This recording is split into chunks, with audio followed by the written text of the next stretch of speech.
So, hello students, welcome to Mindspace School of Mathematics. I am Shashank Gupta and we have been going through 23rd Jan 2026 morning shift का paper. So, already 13 questions के video solutions आपके पास previous 4 videos में है. Fine. तो आज हम शुरू करेंगे क्वेश्चन नंबर 14 ऑनवर्ड्स. ठीक है, ये बाइनोमियल का क्वेश्चन है. इस पेपर में ये बाइनोमियल का दूसरा क्वेश्चन है. Fine. Sum of all possible values of n. Sum of all possible values of n, so that coefficient of this in the expansion of this are in arithmetic progression. All right. चलो इसको ऐसे लिखता हूँ 1 plus 2x square plus x to the power 4 into nc0 plus nc1x plus nc2x square plus nc3x cube plus and so. इसके beyond मुझे इसकी जरूरत नहीं पड़ेगी क्योंकि मैक्सिमम मुझे एक्स क्यूब तक का कोफिशिएंट देखना है. सो कोफिशिएंट ऑफ एक्स कितना आने वाला है? वो आएगा जब ये 1 मल्टीप्लाई होगा nc1 से. सो that is nc1 only, that is n. Now coefficient of x square. अब देखो एक्स स्क्वायर कैसे कैसे बनेगा. एक तो जब ये 1 nc2 एक्स स्क्वायर से मल्टीप्लाई होगा, दूसरा जब ये 2x स्क्वायर इससे मल्टीप्लाई होगा.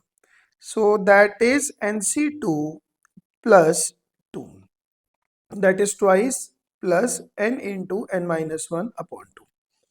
Got it. Then coefficient of x cube. अब एक्स क्यूब का कोफिशिएंट क्या बनेगा? एक तो जब 1 मल्टीप्लाई होगा nc3 वाले टर्म से, सो दैट इज nc3. उसके बाद जब 2x स्क्वायर मल्टीप्लाई होगा nc1 इंटू एक्स से, that is twice of nc1. So it is 2n plus n minus 1, n minus 2 upon 6. All right. अब अगर आप देखोगे ये तीनों के तीनों वो कह रहा है एपी में है.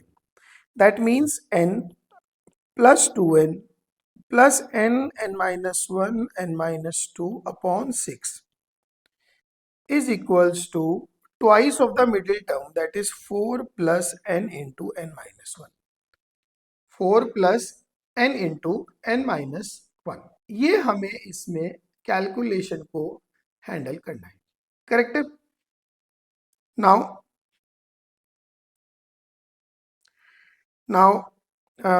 थोड़ा सा करते हैं इसको. 3n plus n minus 1, n minus 2 upon 6 is equals to n square minus n plus 4. इस पूरी क्वेश्चन को एक काम करते हैं, 6 से मल्टीप्लाई कर देते हैं. सो 18n प्लस ये बन जाएगा n cube minus 3n square plus 2n is equals to 6n square minus 6n plus 24. तो finally I got n cube minus 9n square minus 20 and 6 plus हो जाएगा 26n माइनस 24 इक्वल्स टू 0. अब देखो n एक integer है, तो अगर ये प्रोडक्ट 24 आ रहा है, ठीक है ना, तो रूट्स की जो पॉसिबिलिटी है वो 2, 3, 4 भी हो सकती है, वो 1, 3, 8 भी हो सकती है. Getting my point. तो हमारे पास इस तरह के रूट्स की पॉसिबिलिटी हो सकती है. अगर मैं 2, 3, 4 पे सोचूं तो प्रोडक्ट उनका -24 है, मतलब 24 है.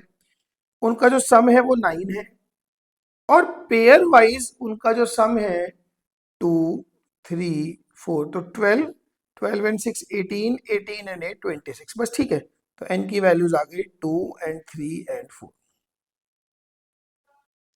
अंडरस्टूड. n की वैल्यू 2, 3, 4 आ गई और उनका जो सम है वो 9 आ गया. That is your correct answer. Got it. तो कई बार क्यूबिक सॉल्व करने के लिए जरूरी नहीं हम लंबाई मेथड लगाएं, हम गट फीलिंग से भी सोच सकते हैं. एनीवेज, बहुत अच्छा क्वेश्चन है. Vertices B and C of A triangle A B C lie on this line. चलिए, एक ट्राइंगल है, उसके दो वर्टेक्स बी और सी ये लाई कर रहे हैं इस लाइन पे. इस that line is x upon 1 is y minus 1 upon 2 is z minus 2 upon 3. B vertex मेरे को दे रखा है 4 9 एंड अल्फा।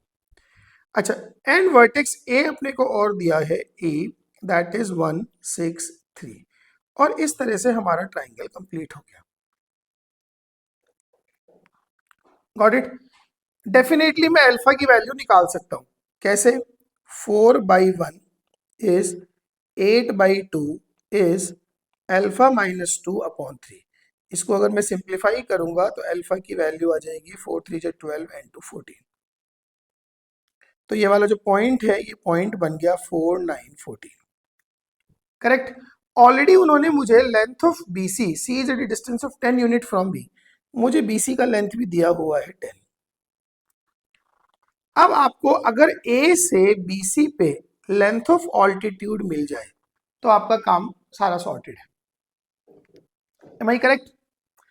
नाउ हम ए बी का लेंथ निकाल सकते हैं। ए बी कितना हो जाएगा? अंडर रूट में 4 - 1 स्क्वायर 9, 9 - 6 स्क्वायर 9, 14 - 3 11 का स्क्वायर 121। तो ये अंडर रूट में आ गया 139। करेक्ट। अच्छा, दूसरा अगर मैं इसको बी डी बोलूं तो मेरे पास बी डी क्या आ जाएगा?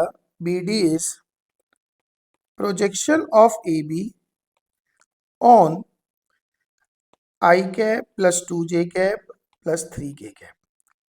Got it. अब ए बी वेक्टर को अगर मैं लिखूंगा that would be 3i cap plus 3j cap plus 11k cap. तो ये क्या बन जाएगा? 3 + 6 + 33 अपॉन अंडर रूट में 9 and 1 10 and 4 14, 33 and 9 42 upon root 14। Got it. That is 3√14। तो अब मैं ना एडी का लेंथ निकाल पाऊंगा। एडी कितना हो जाएगा? AD is under root of A B square 139 minus 3 into 14, 3 square into 14। So that is 139 minus 14 into 9, for that would be 127, sorry 126। सो ये आ गया अंडर रूट ऑफ 13। हो गया। बेस लेंथ पता है BC 10 है, हाइट पता लग गया 30√13 है, तो एरिया कितना हो गया? Area of triangle ABC is half base length 10, height √13, so that is 5 under root of 13। है कोई option? 5 under root 13, that is your correct answer. तो देखो एफर्टफुल तो है ही क्वेश्चन, ठीक है। उन्होंने पॉइंट का लाइन से डिस्टेंस कई बार पूछा है, पॉइंट की लाइन में image sometime, most of the time they use to ask, ये थोड़ा सा बस डिफरेंट तरह से एरिया पूछ लिया। Correct. Now number of solutions of √3 cos 2 alpha under √3 cos 2 alpha plus 8 cos alpha plus 3√3 equals to 0। इस इक्वेशन के नंबर ऑफ सॉल्यूशन वो पूछ रहे हैं। देखो सबसे पहली बात तो मेरे पास cos अल्फा में क्वाड्रेटिक बनाने के अलावा कोई बेटर ऑल्टरनेटिव नहीं है। So √3 times 2 cos square alpha -1 plus 8 cos alpha plus 3√3 equals to 0। So 2√3 cos square alpha plus 8 cos alpha -2 under root 3 is 0। So that would be 4 3 जा 12, 12 के फैक्टर जिनको सब्ट्रैक्ट करके, सॉरी प्लस 2 अंडर रूट 3 जिनको add करके 8 आ जाए तो 6 and 2। So 2 under root 3 cos square alpha plus 6 cos alpha plus 2 cos alpha plus 2√3 equals to 0। Here if I take 2√3 cos alpha common, so that is cos alpha plus √3 plus 2 common, तो cos alpha plus √3 equals to 0।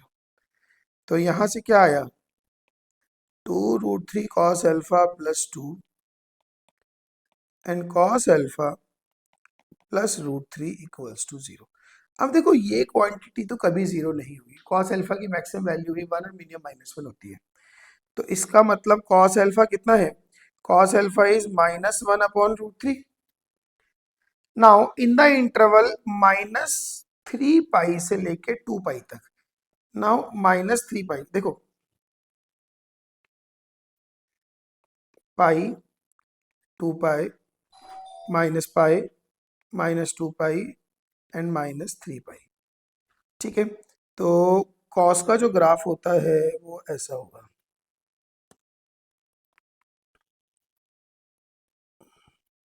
0 से 2 पाई में,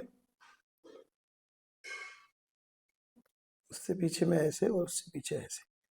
now they are asking for -1/√3, तो ये line जाएगी कहीं पे, y equals to -1/√3, है ना। और ये लाइन इस ग्राफ को आप देख लो कितनी जगह कट कर रही है, 1 2 3 4 5, तो यही 5 सॉल्यूशंस हैं इसके। सो दैट इज सेकेंड आंसर, मैं करेक्ट। अब आप देखो इस क्वेश्चन को मैं इजी कैटेगरी में रखूंगा, ये अगर हम नहीं करके आ रहे हैं, हाँ अगर उन्होंने सम ऑफ सॉल्यूशंस पूछा होता तो मैं सोचता कि चलो थोड़ा टफ है, या क्वाड्रेटिक कोई स्टैंडर्ड फैक्टराइज नहीं हो रही थी, सब कुछ सेट है, ठीक है। उसके अलावा ये मैं मॉडरेट में रखूंगा, and this is also very easy question. Got it. So 3 question हमने इस वीडियो में डिस्कस किए, और कहूंगा कि 2 तो एटलीस्ट वर्थ कंसिडरिंग थे, ठीक है। You should have definitely go through them. चलिए, this is all in this video. हमने 3 और क्वेश्चन डिस्कस किए, आई वुड से 3 अच्छे क्वेश्चन डिस्कस किए। नाउ मेक श्योर कि आप इन तीनों क्वेश्चन से बहुत कुछ सीखें। Got it. चलिए अगली क्लास में, इसके अगली वीडियो में इसकी आगे क्वेश्चंस को डिस्कस करेंगे। Till then, thank you so much, keep studying.